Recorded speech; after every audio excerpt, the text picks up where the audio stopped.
This channel does not promote any violent, harmful, or illegal activities. All content provided by this channel is meant for an educational purpose only.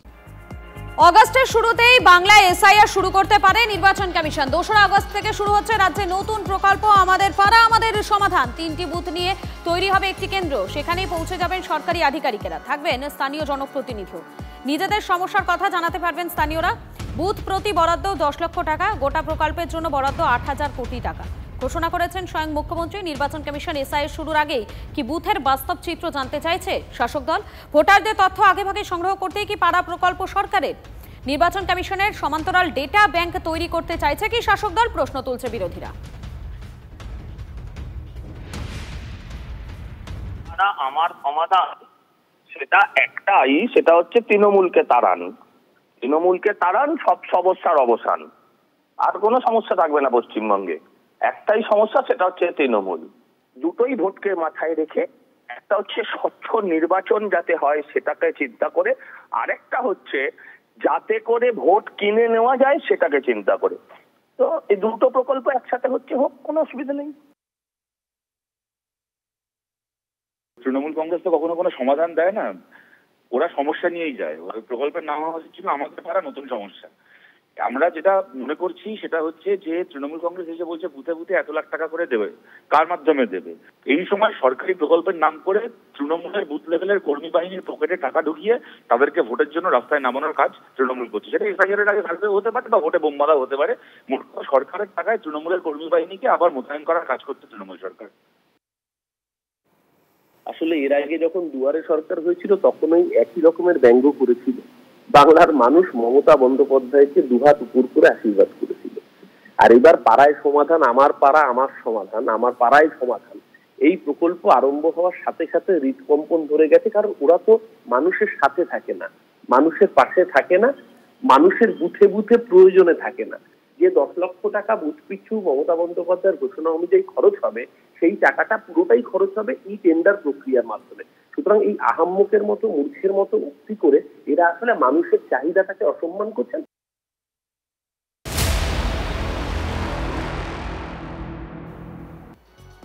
Bihar ঘুরে এবারে বাংলায় SIR. সূত্র মারফত খবর, যে কোনো দিন বাংলায় ভোটার তালিকায় নিবিড় সংশোধনের কাজ শুরু হতে পারে।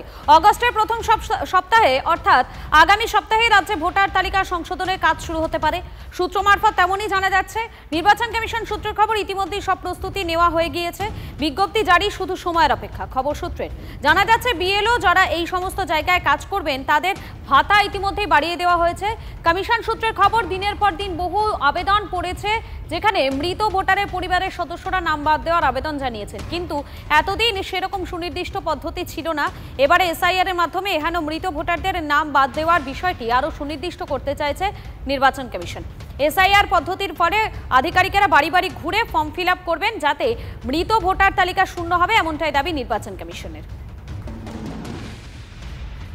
ইলেকশন কমিশন বিজেপির নির্দেশে বিহার দখলের জন্য সেখানেও এসআইআর করেছে এবং বিজেপির অঙ্গুলি হেলনে তারা উঠছে এবং বসছে। খুব দুঃখের কথা, ভারতবর্ষের গণতন্ত্র রক্ষা হয়েছে সংবিধানের জোরে এবং এই সাংবিধানিক প্রতিষ্ঠান নির্বাচন কমিশন এতদিন নিরপেক্ষতার সঙ্গে কাজ করেছিল, কিন্তু নরেন্দ্র মোদী এসে এইসব প্রতিষ্ঠানগুলোর কোমর ভেঙে দিয়েছেন এবং তারা শাখা সংগঠন, বিজেপির শাখা সংগঠন হিসেবে কাজ করছে মানুষের জন্য না, মানুষের ভোটের অধিকারের কথা ভাবছে না।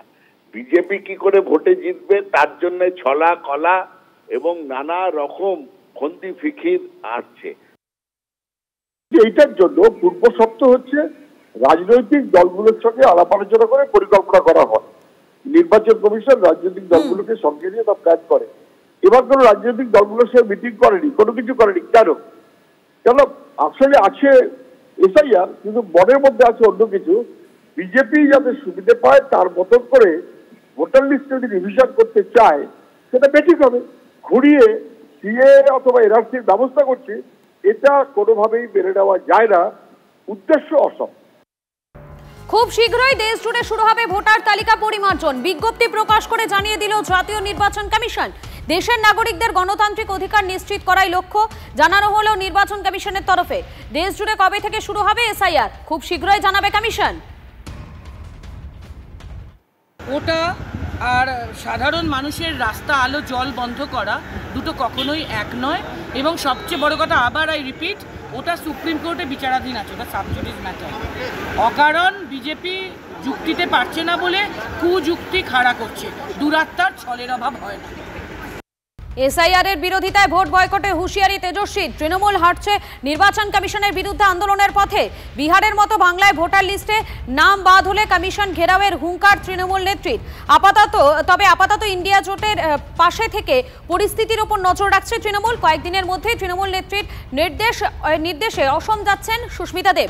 অসমের পরিস্থিতি খতিয়ে দেখে পরবর্তী সিদ্ধান্ত, খবর সূত্রে।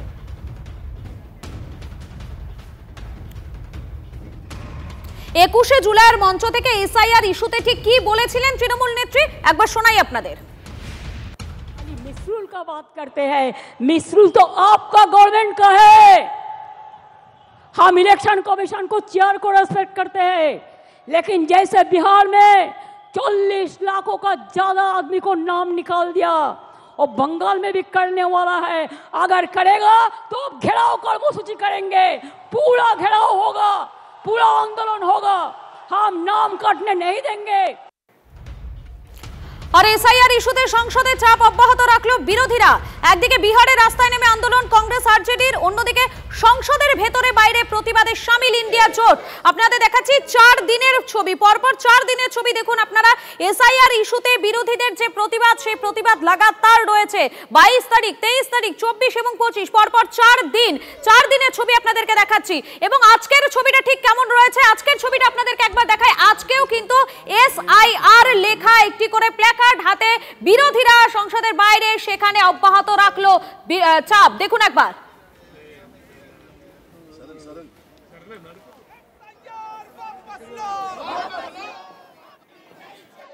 उनका मंशा है कि गरीबों को वोटिंग से निकाल देना।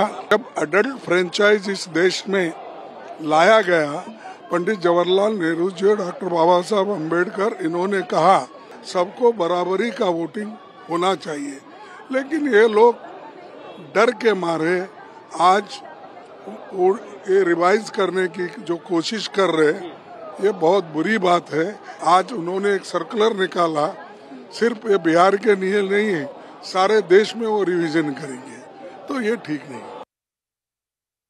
अगर आप भारत के जो सिटीजन हैं, जिन्होंने 50-60 सालों से यहाँ पे रहे हैं और यहाँ का हवा और पानी सबका विटनेस किया है, तो मुझे लगता है कि दिस इज वेरी अनफेयर और ये कम्प्लीटली अपने आप को बेनिफिट करने के लिए बीजेपी कर रही है।